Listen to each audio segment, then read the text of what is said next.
C ಅಂದರೆ ಇವಾಗ ವ್ಯಕ್ತಿತ್ವ ಅನ್ನೋದು ಇವಾಗ ನನಗೆ ಆದಂತ ಒಂದು ಪರ್ಸನಾಲಿಟಿ ಇರುತ್ತೆ. ಮೇ ಬಿ ನಾನು ಜಾಸ್ತಿ ಓಪನ್ ಅಪ್ ಆಗಲ್ಲ, ಅವ್ರು ಜಾಸ್ತಿ ಎಕ್ಸ್ಪ್ರೆಸ್ ಇದ್ದೀನಿ. It can be anything. ಅಂದ್ರೆ ಇವಾಗ ನಮ್ಗೆ ಯಾವುದೋ ಒಂದು ಚಾಲೆಂಜ್ ಬರುತ್ತೆ, ಅಂದ್ರೆ ಯಾವುದೋ ಒಂದು ಮೊಮೆಂಟ್ ಬರುತ್ತೆ, ನನ್ನ ನನ್ನ ಒರಿಜಿನಾಲಿಟಿಯಿಂದ ನನ್ನ ತನವನ್ನು ನಾನು ಚೇಂಜ್ ಮಾಡ್ಕೊಳ್ಳೋಕ್ಕೆ ಏನೋ ಚಾಲೆಂಜ್ ಬರುತ್ತೆ. ಆ ಚಾಲೆಂಜ್ಗೆ ನಾನು ಎಷ್ಟು ಮಟ್ಟಿಗೆ ಇಂಪ್ಯಾಕ್ಟ್ ಮಾಡುತ್ತೆ, ನನ್ನ ಮೇಲೆ ಎಷ್ಟು ಇಂಪ್ಯಾಕ್ಟ್ ಮಾಡುತ್ತೆ ಅನ್ನೋದು ವಿಷಯ ಅಷ್ಟೇನೆ. ಇವಾಗ ನಾನು ವ್ಯಕ್ತಿತ್ವ ಅನ್ನೋದು ಅದ್ರಲ್ಲಿ ಸರಿ ತಪ್ಪಂದು ಯಾವುದೂ ಇಲ್ಲ. Nothing is right, nothing is wrong, very clear.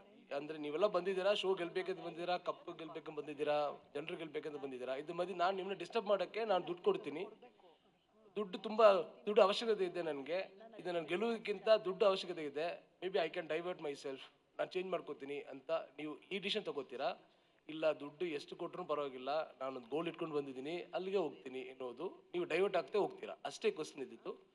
They are chosen like ದುಡ್ಡು ಅಷ್ಟು ಇಂಪಾರ್ಟೆಂಟ್ ಇಲ್ಲ, ದುಡ್ಡು ಅವಶ್ಯಕತೆ ಇದೆ, ಬಟ್ ಮೋರ್ ದನ್ ದಿಸ್ ಅದಷ್ಟು ಕಂಪೇರ್ ಮಾಡಿದಾಗ ಅದಕ್ಕೆ ದೊಡ್ಡದಲ್ಲ ಅಂತ ಅವ್ರು ಡಿಸೈಡ್ ಮಾಡಿದ್ರು. That's a question with road. ಅದು ನಮ್ದು ಯಾವುದು ಕನ್ವಿಕ್ಷನ್ ಯಾವುದೂ ಅಲ್ಲ. ಇದು ಸರಿನಾ ತಪ್ಪದು ಏನೂ ಅಲ್ಲ. ಒಂದು ಕ್ವಶನ್ ಕೇಳಿದ್ವಿ, ನೀವು ಏನು ಗುರಿ ಇಟ್ಕೊಂಡು ಬಂದಿರಲ್ಲ ಅದಕ್ಕೆ ನೀವು ಸ್ಟಿಕ್ ಆನ್ ಆಗ್ತೀರಾ, are you going to divert your self.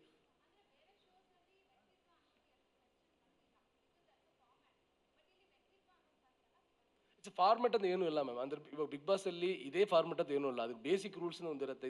ಅಂದ್ರೆ ಇದೆಲ್ಲ ಮಾಡಬಾರ್ದು ಅಂತ ಒಂದು ರೂಲ್ಸ್ ಇರುತ್ತೆ. ಫಾರ್ ಎಕ್ಸಾಂಪಲ್ ಫೋನ್ ಯೂಸ್ ಮಾಡಂಗಿಲ್ಲ, ಆಚೆ ಹೋಗಂಗಿಲ್ಲ ಅನ್ನೋ ಥರ ಒಂದು ಬೇಸಿಕ್ ಆಗಿ ಒಂದು ಕೋರ್ ಫಾರ್ಮೆಟ್ಸ್, ಒಂದು ಕೋರ್ ರೂಲ್ಸ್ ಇರುತ್ತೆ. ಅದನ್ನ ಇಟ್ಕೊಂಡು ನೀವು ಹೆಂಗ್ ಬೇಕಾದ್ರೆ ಅದನ್ನ ಮಾಡ್ಬೋದು. That's free flow format. ಅಂದ್ರೆ ನೀವು ನೀವು ನೀವು ಅದರಲ್ಲಿ ದುಡ್ಡು ಇಟ್ಕೊಂಡು ಮಾಡಲೇಬೇಕು ಅಂತಲ್ಲ. ಬಟ್ ಅಂದ್ರೆ ಇವಾಗ ಈ ಸಲ ತಮಿಳಲ್ಲಿ ಕೂಡ ಮಾಡಿದ್ದಾರೆ, ದುಡ್ಡು ಇಟ್ಕೊಂಡು ಅಂದ್ರೆ ಇಡೀ ವಾರ ಮಾಡಿದ್ದಾರೆ. That is very new. ನೀವು ಅದನ್ನ ಹೆಂಗ್ ಬೇಕಾದ್ರೆ ಕ್ರಿಯೇಟಿವ್ ಆಗಿ ನೀವು ಅಡಾಪ್ಟ್ ಮಾಡ್ಕೊಂಡು ಹೋಗ್ತಾ ಇರ್ಬೋದು. That's a narrative. ನಾವು ಒಂದು ಕತೆ ಹೇಳ್ತೀವಿ, ಅದನ್ನ ರಿಯಲ್ ಇನ್ಸಿಡೆಂಟ್ ಮೂಲಕ ಹೇಳ್ತೀವಲ್ಲ, ಹಿಂಗ್ ಹೋದ್ರೆ ಹೆಂಗಾಗುತ್ತೆ ಅನ್ನೋದು ಅಷ್ಟೇ ವಿಷಯ ಇರೋದು. ನಾವು ಏನು ಮಾಡಿದ್ವಿ, ನಮ್ಮ ಅಪ್ರೋಚ್ ಇದ್ದಿದ್ದು, ನಾವೊಂದು ಕ್ವಶನ್ನ ಥ್ರೋ ಮಾಡಿದ್ವಿ. ನಿಮ್ಮ ಗುರಿ ಇಟ್ಕೊಂಡು ಬಂದಿದ್ದೀರಲ್ಲ, ನಿಮ್ಮ ಗುರಿ ಡೈವರ್ಟ್ ಮಾಡೋಕ್ಕೆ ಒಂದು ಡೈವರ್ಷನ್ ಕೊಡ್ತೀನಿ, ಒಂದು ಹರ್ಡಲ್ಸ್ ಕೊಡ್ತೀನಿ. ನೀವು ಡಿಸ್ಟ್ರಾಕ್ಟ್ ಆಗ್ತೀರಾ, ಇಲ್ಲ ಅಂದ್ರೆ ನಾನು ಡಿಸ್ಟ್ರಾಕ್ಟ್ ಆಗಲ್ಲ, ನನ್ನ ಗುರಿ ಇಟ್ಕೊಂಡು ಹೋಗ್ತೀನಿ ಅಂತ ಇರುತ್ತೆ. ದಟ್ ಇಸ್ ಆಲ್ಸೋ ವ್ಯಕ್ತಿತ್ವ ಅಲ್ವಾ. ನೀವು ಹೆಂಗ್ ಬೇಕಾದ್ರೆ ತಗೋಬಹುದು, ಅದನ್ನ ನೀವು ನೋಡ್ತೀರಾ ಅಂದಮೇಲೆ. ಅವ್ರು ಆ ಕ್ವಶನ್ಗೆ ನೋ ಅಂತ ಹೇಳಿದ್ರು. ಅದು ಒಂದು ಸೆಗ್ಮೆಂಟ್ ಅಷ್ಟೇ, just to disturb them. They didn't get disturb, that's answer.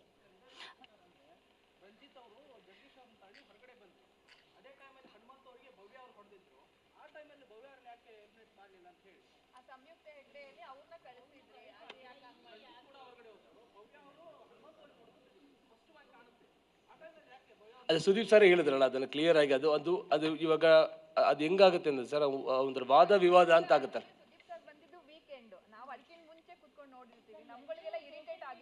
ಅದೇ ಅದು ಸಿ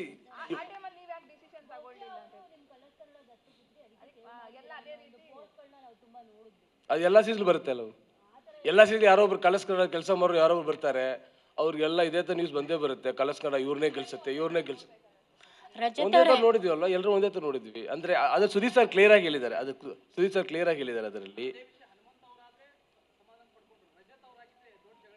ದೊಡ್ಡ ಜಗಳ ಆದ್ರೆ ರಜತ್ ಅವರು ಅವ್ರಿಗೂ ಸೇರಿ ಆಚೆ ಬಂದಿರೋರು ಹೇಳ್ತಾರೆ. ಅದು ಒಂದು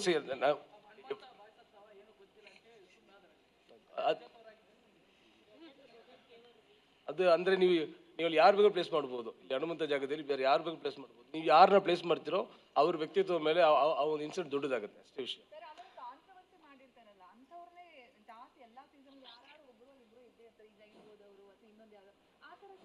ಯಾಕೆ ಅನ್ನೋ ಒಂದು ಪ್ರಶ್ನೆ 100% ಇದೆ. ಈ ತರ ಕಳ್ಳ ಕಾಕರ್ನ ಕೆಲವರು ಕರ್ಕೊಂಡು ಹಾಕ್ತಾರೆ ಅನ್ನೋ ನೀವು ಗಮನಿಸಿರ್ತೀರಿ ಸೋಷಿಯಲ್ ಮೀಡಿಯಾ ಕಮೆಂಟ್ಗಳನ್ನೆಲ್ಲ. ಇದು ಉದ್ದೇಶ ಏನಕ್ಕೆ ಸರ್ ಈ ತರ ಅಂತ ಹೇಳಿ? ಹಂಗಂತ ಅಂದ್ರೆ ಇವಾಗ ಕಾಂಟ್ರವರ್ಸಿ ಪೀಪಲ್ ಅಂದ್ರೆ ಇವ್ರು ಏನ್ ಕಾಂಟ್ರವರ್ಸಿ ಮಾಡ್ಕೊಂಡಿದ್ರೆ ಗೊತ್ತಿಲ್ಲ ನನಗೆ. ಖ್ಯಾತಿ ಕುಖ್ಯಾತಿ ಅಂತ ಇರುತ್ತಲ್ಲ ಸರ್, ಕುಖ್ಯಾತಿ ಆದವ್ರನ್ನ ಯಾಕೆ ಕರಿತೀರಾ ಅಂತ ಅಷ್ಟೇ ಸರ್. ಖ್ಯಾತಿ ಕುಖ್ಯಾತಿ ಅಷ್ಟೇ.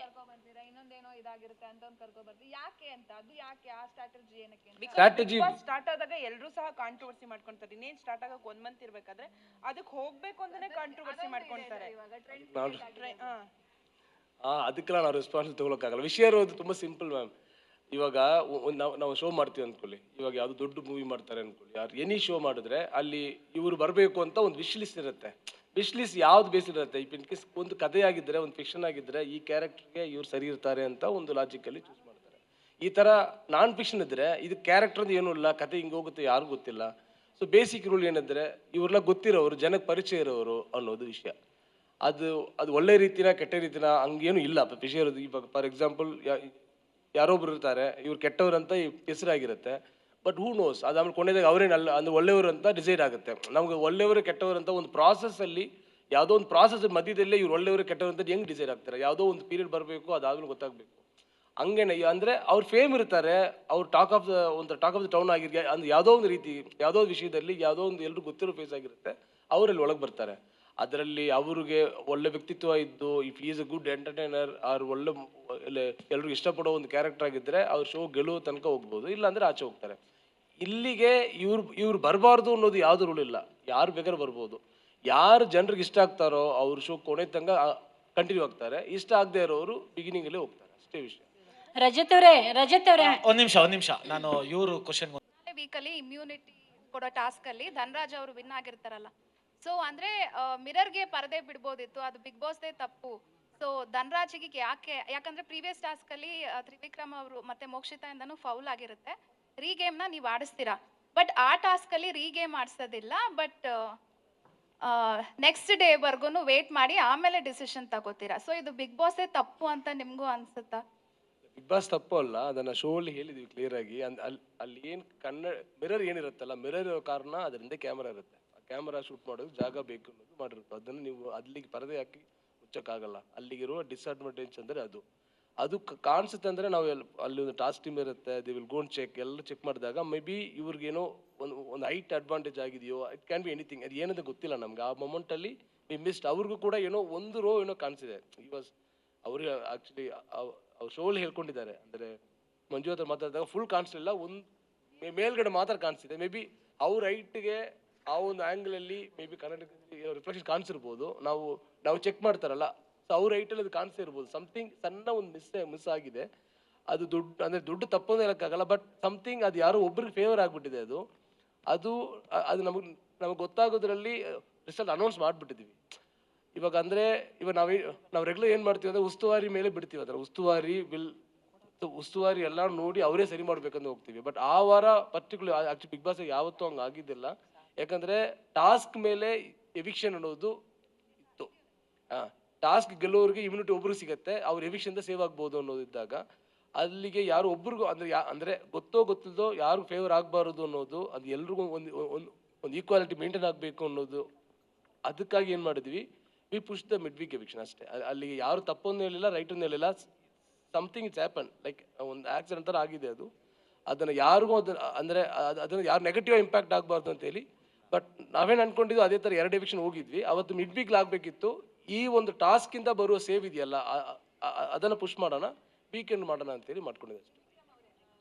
ಎಂಡ್ ಆಗಬೇಕು ಅನ್ನೋ ಥರ ಇತ್ತ ಅಂತ 2 ವೀಕ್ಸ್ ಇರೋದೇ ಪ್ಲ್ಯಾನ್ ಇತ್ತು. ಅದು ಜಸ್ಟ್ ಫಾರ್ ಇನಿಷಿಯಲ್, ಅಂದರೆ ನಾವು ಸೀಸನ್ 10ನಲ್ಲಿ ಸಮರ್ಥರು ಅಸಮರ್ಥರು ಮಾಡಿದ್ವಿ. ಅದೇ ಥರದ ಇನ್ನೊಂದು ಬೇಕಿತ್ತು, ಅದಕ್ಕೆ ಸ್ವರ್ಗ ನರಕ ಅಂತ ಹೋಗಿದ್ವಿ. ನಮ್ಮ ಪ್ಲ್ಯಾನ್ ಇದೆ 2 ವೀಕ್ಸ್ ಅಷ್ಟೇ. 2 ವೀಕ್ಸ್ ಆದಮೇಲೆ ಅದು ಬ್ರೇಕ್ ಆಗುತ್ತೆ ಅನ್ನೋದೇ ಪ್ಲ್ಯಾನ್. ಸರ್ ಸಾರಿ, ಅಕಸ್ಮಾತ್ ಏನಾದರೂ 2 ವೀಕ್ಸ್ ಇಲ್ಲದೆ ಸೀಸನ್ ಪೂರ್ತಿ ಕಂಟಿನ್ಯೂ ಆಗಿರೋ ಸತ್ತೋಗ್ಬಿಟ್ಟವ್ರು ಮೇಡಮ್ ಜನ. ಯಾರು ಮೇಡಮ್ ಅರ್ಶನ ತಿಂತಾರೆ? ಯಪ್ಪ, ಅಂದರೆ ಹೇಳೋದೇನು ಅಂದರೆ ರಿಯಾಲಿಟಿ ಶೋ ಅನ್ನೋದೇ ಬ್ಯೂಟಿಫುಲ್ ಕಾನ್ಸೆಪ್ಟು. ಎಂತಕ್ಕೆ ಈ ಮಾತನ್ನ ಹೇಳ್ತಾ ಇದ್ದೀವಿ ಅಂದರೆ, ನಾನು ತ್ರಿವಿಕ್ರಮು ಎಷ್ಟು ಇನ್ನು ಮಂಜು ಆಗಿರಲಿ, ಆಚೆಗಡೆ ಇವಾಗ ನಾವು ಹೆಂಗೋ ಇರ್ತೀವಿ ಅದು ಬೇರೆ ಕತೆ. ಬಟ್ ಆದರೆ ಒಳಗಡೆ ನಮ್ಮ ಕೈದೇ ಕೊಡ್ತಾ ಇದ್ದಿದ್ದು. ಓಪನ್ ಆಗಿ ಹೇಳಬೇಕು ಅಂದರೆ ನಾವೆಲ್ಲ ಭಿಕ್ಷೆ ಬೇಡ್ಕೊಂಡ್ಬಿಡ್ತೀವಿ, ಸಾರ್ ಕೊಡಿ ಸಾರ್, ಇನ್ನೊಂದು ಕೊಡಿ ಸಾರ್, ಅದೆಲ್ಲ. ಸೊ ಆ ಥರ ಆಗಲ್ಲ. ಅದು ಅವರು ಪ್ಲ್ಯಾನ್ ಮಾಡಿರೋ ಥರ ಇಷ್ಟು ವಾರಗಳು ಅಂತ ಪ್ಲ್ಯಾನ್ ಮಾಡಿರ್ತಾರೆ. ಯಾಕಂದರೆ ಅದೇ ಕಂಟಿನ್ಯೂಟಿ ಮಾಡಬೇಕು ಅಂದರೆ ಯಾರ ಕೈಲಿ ಇರೋಕ್ಕೂ ಆಗಲ್ಲ, ಹುಚ್ಚರಾಗ್ಬಿಡ್ತಾರೆ ಜನ. ನಾನು ಇವಾಗಲೂ ಅದನ್ನೇ ಹೇಳ್ತಾರೆ, ನಾ ಅಲ್ಲೇ ನೆಮ್ಮದಿಯಾಗಿದ್ದೆ, ಇವಾಗ ಬಂದಿದ್ದ ತಕ್ಷಣ ಹಿಂಸೆ ಕೊಡ್ತಾವಳು ನನಗೆ.